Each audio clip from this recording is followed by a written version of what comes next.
কথায় বলে আশায় মরে চাষা। এখানে চাষা হলো তুমি আর আমি, আর এখানে আশা হলো এমন এক কেড়ে পোকা যে আমাদেরকে একটু একটু করে দুঃখী আত্মা বানিয়ে তোলে। হুই, আমি Pranita and welcome back to the জ্ঞানী প্রণীতা সিরিজ। আমাদের আজকের টপিক হলো আশা। জানো তো খুশি থাকার সহজ উপায় কি? কেউ কিছু করবে সেই আশাতেই থেকো না। এক্সাম্পল দিই, দাঁড়াও।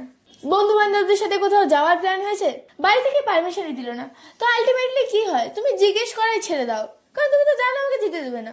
ধরো তুমি সারাদিনের ব্যস্ততার মধ্যেও কারোর মেসেজের অপেক্ষায় থাকো, এইদিকে তার দুনিয়ার সমস্ত কিছু কমপ্লিট হলে তবেই তোমার কথা মনে পড়ে, তুমি মেসেজে আশা করেই ছেড়ে দাও। ধরো তোমার কোনো ভালো বন্ধু বা তোমার কোনো কাছের মানুষ যাদের খারাপ লাগা ভালো লাগা তোমার কাছে খুব গুরুত্বপূর্ণ, তারা কিন্তু কোনো অ্যাকশন নেওয়ার আগে দুবার চিন্তাও করে না যে এটা তোমাকে কোনো রকম ভাবে এফেক্ট করবে না।